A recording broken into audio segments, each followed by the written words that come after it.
হাটের ধর্ষক শিক্ষক শিরোনামে খবরে, কারণ যে কাণ্ড তিনি একজন শিক্ষক তার পড়ুয়ার সঙ্গে এই ধরনের ঘটনা ঘটাতে পারবেন কল্পনারও বাইরে।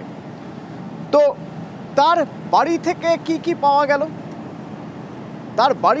কি পাওয়া গেল, আমার সঙ্গে অক্ষয় রয়েছে। অক্ষয়, অভিযোগ উঠছে বিকৃত মানসিকতার এই মনোজ পাল, যে বিকৃত মানসিকতার জন্য 6 বছর আগে তার স্ত্রী তাকে ডিভোর্স দিয়েছিলেন। অভিযোগ এরকমই। তার বাড়ি সার্চ করে কি পাওয়া গেল? দেখো অতনুদা, এই ঘটনা যখন সামনে আসছে প্রত্যেকেই অবাক হয়ে পড়ছে। তার কারণ একজন শিক্ষক এমনটা হতে পারে যে বাড়িতে ভাড়া থাকতো, সেই ভাড়া বাড়ি থেকে গতকাল উদ্ধার হয়েছে সেক্স টয়, ভাইব্রেটর, বিভিন্ন ওষুধ এবং বিভিন্ন সামগ্রী সেখান থেকে উদ্ধার হয়েছে। শুধু এই না, ওই বাড়িতে যে বাড়িতে ভাড়া থাকতো সেই বাড়ির যিনি পরিচারিকা ছিলেন তার সাথেও একটি সম্পর্কে সে যুক্ত হয়ে পড়েছিল এবং কিছুদিন আগে একটি সমস্যাও দেখা দিয়েছিল, সেটি গ্রাম্য লোকজনদের দিয়ে সেই সমস্যা মিটিয়ে ফেলা হয়েছে। এখানেই আরও বেশ কিছু বিষয় উঠে আসছে যে গত 6 বছর আগে তার ডিভোর্স হয়। ডিভোর্সের কারণ কি ছিল? বিবাহিত জীবনে একাধিক নারীর সাথে সে সম্পর্কে যুক্ত হয়ে পড়েছিল। ঠিক এখানেই একজন শিক্ষকের যে মানসিক যে অবস্থা এবং লালসার শিকার হয়েছে এই ছাত্রী, সেই বিষয়টি উঠে আসছে এবং এই ঘটনা সামনে আসার পর হতবাক হয়ে পড়ছে যে এই শিক্ষককে সামনে থেকে দেখে কেউ বুঝতে পারেনি। তার বাড়ি থেকে যে সমস্ত সামগ্রী উদ্ধার হলো এবং তার যে কুকীর্তি সামনে আসছে, হতবাক প্রত্যেকেই।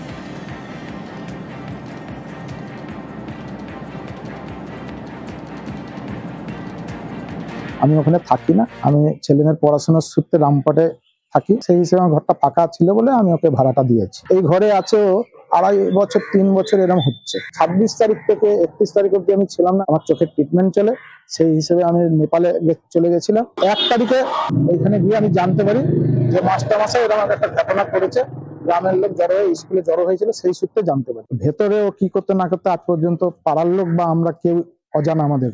ও যে একটা শিক্ষক হয়ে ওই স্কুলের ছাত্রীকে সঙ্গে এরকম ব্যবহার করবে, সেটা আমরাও খুব দুঃখজনক ঘটনা, খুব মর্মান্তিক, এবং আমিও নিজে শোকাহত। আমরা এখনো রেকর্ডেড দেখতে পাইনি, তবে আমাদের কাছে যেটুকু খবর, গ্রেপ্তার হওয়া শিক্ষকের ওখান থেকে সেক্স টয়, তারপরে sex vibrator machine, sex gel, এই সব সামগ্রী নাকি পাওয়া গেছে।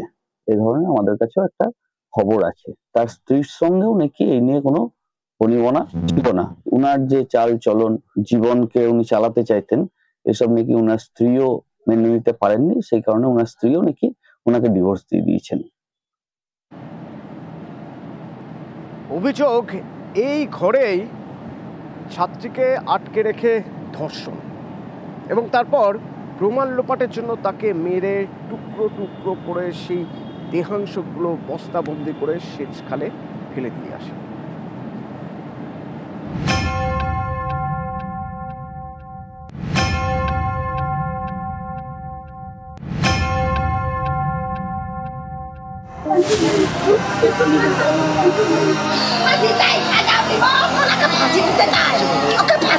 তুমি বড় হলে তোমাকে বিয়া করব, তোমাকে কারো সাথে যেতে দেবো না, আমি বিয়া করব তোমাকে বড় হলে। দিয়ে এই যে মারাবার লেগে বিয়া করবে? আমি ওকে সাজা চাই, ওকে ফাঁসি চাই। ছাত্রীকে ঘরে আটকে রেখে ধর্ষণ, তারপরে দেহ টুকরো টুকরো করে বস্তায় ভরে সেচ খালে। বীরভূমের রামপুরহাটে শিক্ষকের বিরুদ্ধে চাঞ্চল্যকর অভিযোগ। গ্রেপ্তার নিহত ছাত্রী স্কুলের শিক্ষক মনোজ পাল।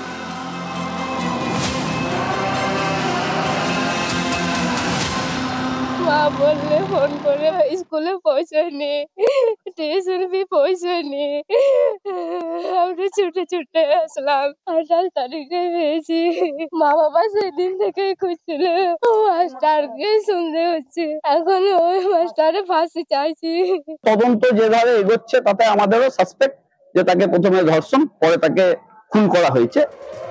রামপুরহাটের বারোমেশিয়ার বাসিন্দা বছর 13-র আদিবাসী ছাত্রী। পরিবারের দাবি, 28শে অগস্ট টিউশনের জন্য বেরিয়ে নিখোঁজ হয়ে যায় ছাত্রী। সেদিনই রামপুরহাট থানায় নিখোঁজ ডায়েরি করে পরিবার। ছাত্রী স্কুলের ফিজিক্সের শিক্ষক মনোজ পাল বাড়ি পুরুলিয়ায়, রামপুরহাটে ভাড়া বাড়িতে থাকে। নিহত ছাত্রীর পরিবারের অভিযোগ, একাধিকবার শারীরিক সম্পর্কের প্রস্তাব দেয় শিক্ষক মনোজ পাল।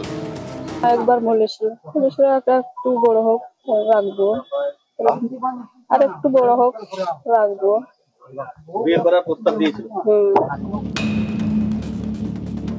মঙ্গলবার গ্রেফতার করা হয় শিক্ষককে। পুলিশের দাবি, সেদিনই জেরায় খুনের কথা স্বীকার করে ওই শিক্ষক। প্রাথমিক অনুমান, ছাত্রীকে ঘরে আটকে রেখে লাগাতার ধর্ষণ করে শিক্ষক মনোজ পাল। তারপরে খুন করে দেহ টুকরো টুকরো করে বস্তায় ভরে। বস্তাবন্দি দেহ ফেলা হয় কালীডাঙ্গার কাছে একটি সেচ খালে। সেখান থেকেই মঙ্গলবার রাতে দেহ উদ্ধার করে পুলিশ। পুলিশের দাবি, দুটি হাত এবং দুটি পা পাওয়া যায়নি। ছাত্রীর যে দেহাংশগুলি উদ্ধার হয়েছে সেগুলি পচতে শুরু করেছে। নিউজ 18 বাংলা।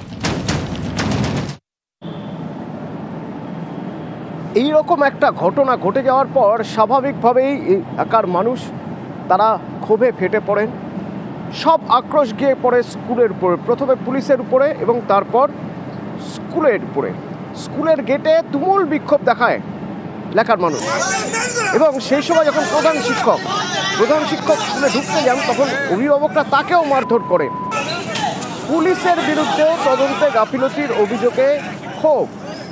অক্ষয় রয়েছে আমার সঙ্গে, অক্ষয়ের সঙ্গে কথা বলবো। তার আগে সেই ক্ষোভের ছবিটা একবার দেখে নিন।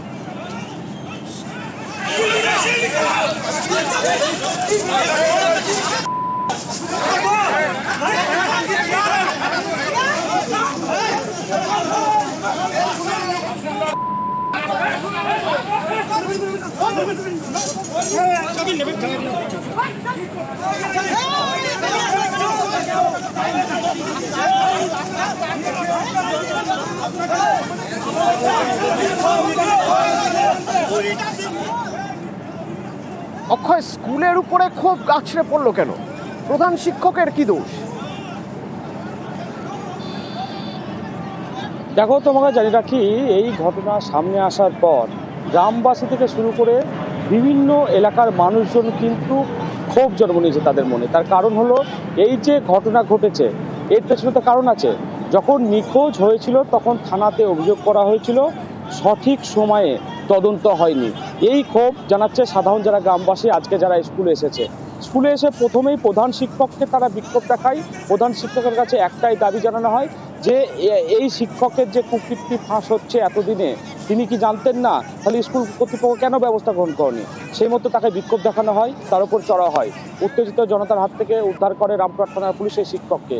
তারপর ক্ষোভ পৌঁছায় পুলিশের ঘাড়ে। ঘটনাস্থলে রামপুরহাট মহকুমা পুলিশ আধিকারিক ছিলেন, তাকে ঘিরেও বিক্ষোভ দেখানো হয়। এলাকার মানুষদের একটাই প্রশ্ন, যে ঘটনা ঘটেছিল গত 28শে আগস্ট, তারপর থানায় অভিযোগ দায়ের করা হয়েছিল নিখোঁজের, কিন্তু তারপর থেকে সেভাবে কেন তদন্ত করা হলো না?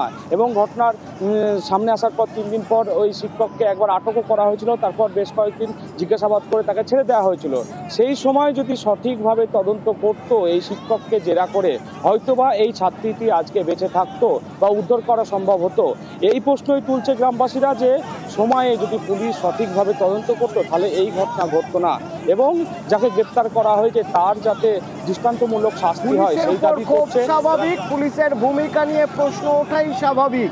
তার কারণ 28 তারিখে নিখোঁজ হয়েছিল, মানে গত মাসের 28 তারিখে ছাত্রী নিখোঁজ হয়ে যাওয়ার পর ঠিক 3 দিনের মাথায় 1 তারিখ পুলিশ আটক করে ওই শিক্ষককে। কিন্তু কি হয়, দেখা যায় তার বিরুদ্ধে কোনো প্রমাণ পাওয়া যায়নি, তাকে ছেড়েও দেওয়া হয়। এইখানেই পরিবারের এবং এলাকার মানুষের ক্ষোভ, যে তাহলে কি পুলিশ ঠিক মতো জিজ্ঞাসাবাদ করেনি? কেন প্রমাণ মেলেনি? যদি প্রমাণ নাও মেলে, সে সময় যদি তাকে আরও জিজ্ঞাসাবাদ করা যেত, তাহলে হয়তো আজ ওই ছাত্রী বেঁচে থাকতো, যদি তখন ওই শিক্ষককে আটকানো যেত, মনে করছেন এলাকার মানুষ। আর তাই ক্ষোভ উগরে দিচ্ছে।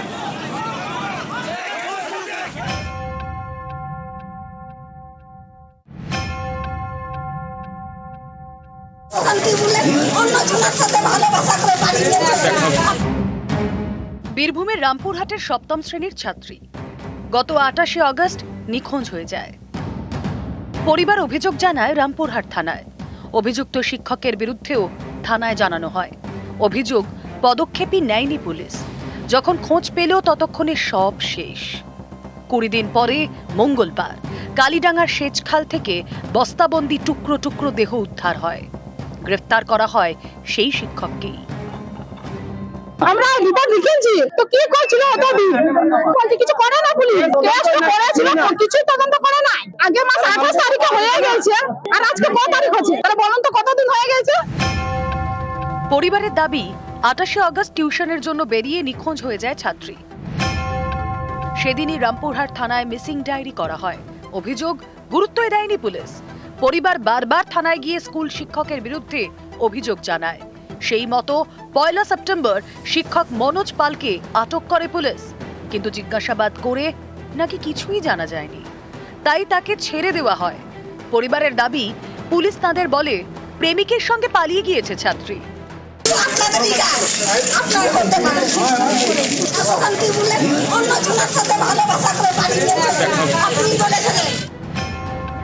প্রায় 20 দিন পরে সেই শিক্ষককে গ্রেফতার।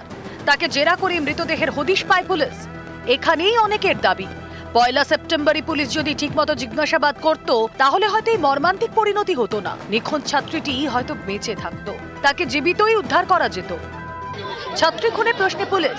বুধবার রামপুরহাট থানার সামনে বিক্ষোভ দেখায় আদিবাসী সংগঠন। পুলিশের বিরুদ্ধে ক্ষোভ উগরে দেন তারা। আমরা রিপোর্ট লিখেছি তো কি করছিল এতদিন বলতে কিছু করে না পুলিশ কেস তো করেছিল কিছু তদন্ত করে না আগে মাস 28 তারিখে হয়ে গেছে আর আজকে কত তারিখ হচ্ছে তাহলে বলুন তো কতদিন হয়ে গেছে। আমাদের লজ্জাবোধ করে আজকের দিনে সেই শিক্ষকদের উপর যে এইভাবে অন্যায় অত্যাচার করে নাবালিকা মেয়ের উপর কত লোক তার উপর ধর্ষণ করে তাকে মেরে খুন করে দেয়, ক্যানেলে জলে ভাসিয়ে দেয়। এই শিক্ষক সমাজের একটা কলঙ্ক। রামপুরহাট থেকে অক্ষয় ধীবর, নিউজ 18 বাংলা। একেবারে ধুমধুমার কাণ্ড। ফারাক্কা থানার এসআই তাকে ধরে মারধর করা হয়েছে। আসলে কি হয়েছিল? একটা শ্লীলতাহানির অভিযোগ। গ্রামে পুলিশ ঢোকে, তারপর পুলিশ নাকি অভব্যতা করেছে অভিযোগ ওঠে। ব্যাস পুলিশকে ঘিরে ধরে মারধর, পুলিশের গাড়ি ভাঙচুর। ফারাক্কা থেকে আমার সঙ্গে প্রণব রয়েছে। প্রণব, ঠিক কি হয়েছিল এবং গ্রামের মানুষ তারা কি বলছেন?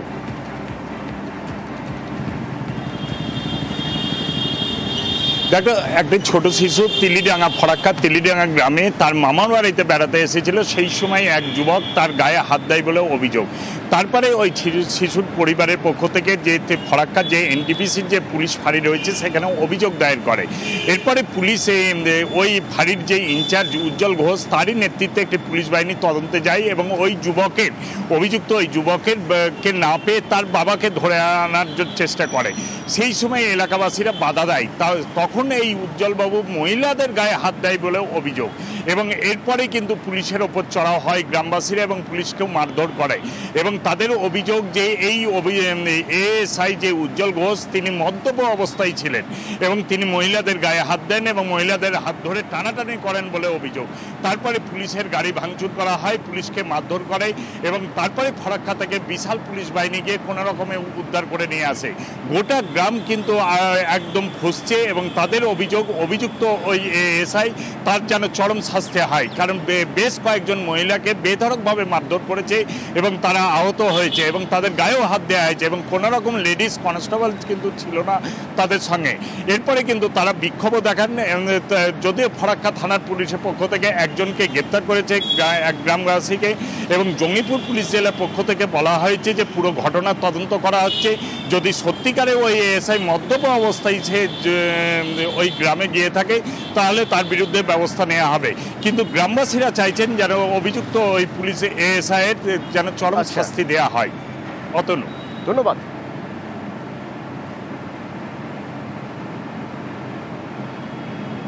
আর এদিকে আক্রান্ত আবার নেতাজি নগর থানার পুলিশ। হাসপাতালে যখন যায় সেখানে হাসপাতালে জয়ন্ত ঘোষ তাকে যখন ধরতে যাওয়া হয় তখন সার্জিক্যাল সিজার নিয়ে তার উপর হামলা করা হয় বলে অভিযোগ।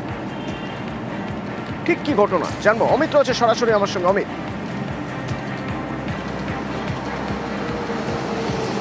দেখো, নেতাজিনগর থানা এলাকার অন্তর্গত 4 নম্বর বিদ্যাসাগর কলোনির বাসিন্দা, পেশায় আইনজীবী দীপায়ন ঘোষ, তার বাড়ির সামনে গতকাল রাত্রি 11:30 থেকে 12টার মধ্যে তাকে আগ্নেয়াস্ত্র দেখিয়ে হুমকি দেওয়া হয়। তিনি থানায় ফোন করে বিষয়টি অভিযোগ হিসেবে জানান। এরপরই ডিউটি অফিসার যিনি ছিলেন তিনি অন্যান্য পুলিশ কর্মীদেরকে নিয়ে অভিযুক্তদের ধরতে বেরোন এবং বেরোনোর পর রাস্তায় যখন অভিযুক্তদের দেখতে পান সেখানে ধরার চেষ্টা করা হলে সেখানে অভিযুক্তরা পুলিশকে হ্যাকেল করে বা পুলিশকে হেনস্থা করে এবং তারা ওখান থেকে পালিয়ে যান। পরবর্তী সময় পুলিশ যখন জানতে পারেন অভিযুক্তদের মধ্যে মূল অভিযুক্ত যিনি রয়েছে জয়ন্ত ঘোষ এবং তার কয়েকজন অ্যাসোসিয়েট, তারা বাঘাযতীন স্টেট জেনারেল হাসপাতালে গিয়েছেন ট্রিটমেন্ট করানোর জন্য বা চিকিৎসা করানোর জন্য। সেখানে পুলিশ অফিসাররা সেখানে পৌঁছয় এবং পৌঁছে গিয়ে তারা জানতে পারেন সেখানে উপস্থিত চিকিৎসক এবং নার্সদেরকেও হেনস্থা করা হয়েছে। এরপরে পুলিশ যখন পাকড়াও করতে যায় বা ধরতে যায় যখন এই জয়ন্ত ঘোষ নামে যে মূল অভিযুক্ত তাকে, তখন হাসপাতালের ভেতরেই সার্জিক্যাল সিজার দিয়ে কর্তব্যরত ডিউটি অফিসার যিনি ছিলেন বা ক্রাইম অফিসার নেতাজিনগর থানার, তার উপরে হামলা চালানো হয়। তার হাতে গুরুতর আঘাত লেগেছে, তাকে সিজার দিয়ে তার উপরে হামলা চালানো, অন্যান্য যারা পুলিশ কর্মী ছিলেন তাদেরকেও মারধর করা হয়েছে এমনটাই অভিযোগ। এবং এই ঘটনার পরেই স্বতঃপ্রণোদিতভাবে মামলা রুজু করা হয়েছে নেতাজিনগর থানার তরফে। মূল অভিযুক্ত জয়ন্ত ঘোষ সহ অন্যান্য যারা তার অ্যাসোসিয়েট ছিলেন মোট 6 জনকে গ্রেপ্তার করা হয়েছে এবং তাদেরকে আজকে আলিপুর আদালতে পেশ করা হবে। পুলিশ সূত্র থেকে যেটা দাবি করা হচ্ছে যে এই যে 6 জনকে যারা গ্রেপ্তার করা হয়েছে জয়ন্ত ঘোষ সহ, তারা হচ্ছেন রাহুল দে, রাজা মল্লিক, নবীন ঘোষ, সোমনাথ রাউত, সুশান্ত দে, অভি দাস। এবং এই 6 জন জয়ন্ত সহ 6 জনকে গ্রেপ্তার করা হয়েছে, তাদেরকে আলিপুর আদালতে পেশ করা হবে। কিন্তু হঠাৎ করে কেন আগ্নেয়াস্ত্র দেখিয়ে হুমকি দিতে গেলেন আইনজীবীকে? আইনজীবী যেটা অভিযোগ করছেন যে দীর্ঘদিন ধরেই এলাকাতে তোলাবাজি, রাহাজানি, দাদাগিরি করতেন জয়ন্ত এবং তার অ্যাসোসিয়েটরা। এবং দীপায়ন ঘোষ নামে যিনি আইনজীবী তিনি তাদের প্রতিবাদ করেছেন। তাদের এই সমস্ত কাজের প্রতিবাদ করার কারণেই গতকাল রাত্রিবেলা তিনজন তার পাড়ার ক্লাব থেকে বাড়ি ফিরছেন রাত্রি 11:30-12টার সময়। সেই সময় ঠিক বাড়ির কাছে একদম বাড়ির ঢোকার আগেই তাকে আগ্নেয়াস্ত্র থেকে হুমকি দেওয়া হয় এবং তিনি তৎক্ষণাৎ নেতাজিনগর থানায় ফোন করেন। নেতাজিনগর থানায় ক্রাইম অফিসার তিনি নিজে ছিলেন সেই সময় ডিউটিতে। তিনি ফোর্স নিয়ে যখন অভিযুক্তদের ধরতে যান, রাস্তাতেই এক পক্ষ বাদানুবাদ ধস্তাধস্তি হয় পুলিশের সাথে অভিযুক্তদের। তারপরে সেখান থেকে তিনজন অভিযুক্তকে প্রথমে আটক করা হয়েছিল।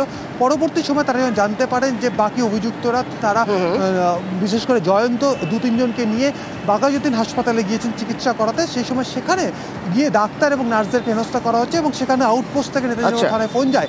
নেতাজিনগর থানার পুলিশ সেই সময় ডিউটি অফিসার আবারও বাঘাযতীন হাসপাতালে গেলে তখন তিনি আক্রান্ত হন, এমনটা কিন্তু পুলিশের তরফ এবং পুলিশ স্বতঃপ্রণোদিত মামলা রুজু করেছে। আচ্ছা, ধন্যবাদ।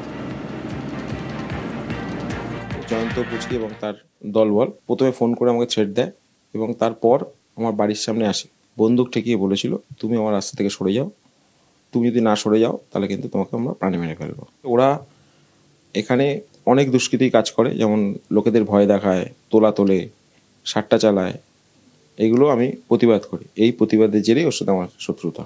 আমি রিটেন কমপ্লেন জমা দিয়েছি থানায় এবং তাতে পুলিশ অ্যারেস্ট করতে গিয়ে পুলিশও আক্রান্ত হয়েছে। এর আগেও একজনকে গুলি চালিয়েছে। আমি ভীত সন্ত্রস্ত আছি, কারণ বাড়ির লোকও বয়স্ক মা বাবা আছে, বউ বাচ্চা আছে, সবাই ভয় পেয়ে গেছে। মধ্য অবস্থায় ট্রিটমেন্ট করতে করতে ওরা পালিয়ে গেছে। পুলিশের সঙ্গে ধসই হয়েছে, তর্ক বিতর্ক হয়েছে, চলে গেছে। ট্রিটমেন্ট করেনি, একজনা করেছে একজনা করেনি।